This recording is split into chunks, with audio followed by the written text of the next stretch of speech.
Hello guides, நான் ஒரு குறள் சொல்கிறேன் உங்களுக்கு. வையத்துள் வாழ்வாங்கு வாழ்பவன் வானுரையும் தெய்வத்துள் வைக்கப்படும். இந்த குறள் இந்த உலகத்தில் எப்படி வாழணுமோ அது மாதிரி வாழ்ந்தா கடவுளோட ஒருத்தராக நம்ம இருப்போம்.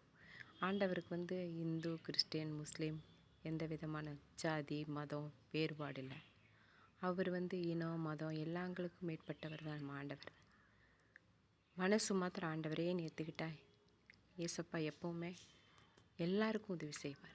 என் நாமத்தை அறிந்த உன்னை உயர்கின்ற அடைக்கலத்தில் வைப்பேன் என்று சொன்ன கர்த்தர் ஜாதி மதம் எல்லாமையும் மத வேறுபாடு எல்லாமே நம்மளுக்கு உதவி செய்வார். ஏசப்பான்னு கூப்பிடுறது ஒன்று தான் அவருடைய இரக்கம்.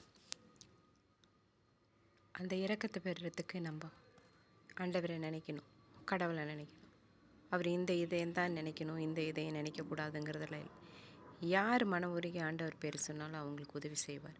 அதனால் இந்த கிறிஸ்டியன்கார் தான் கூப்பிடணும், இந்துக்கார் தான் கூப்பிடணும் கிடையாது.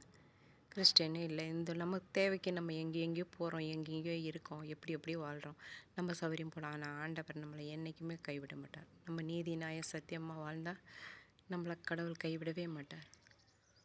அதுக்கு தான் இந்த குறள் சொல்ல, வையத்துள் வாழ்வாங்கு வாழ்பவன் வானுரையும் தெய்வத்துள் வைக்கப்படும். எப்படி இந்த உலகத்தில் வாழ்கிறோமோ அது மாதிரி நீதியாக வாழ்ந்தோம்னா கடவுளோட ஒன்றா இருப்போம். இந்த சேனல் உங்களுக்கு பிடிச்சிருந்தா லைக் பண்ணுங்கள், ஹப் பண்ணுங்கள், சப்ஸ்கிரைப் பண்ணுங்கள். தேங்க்யூ.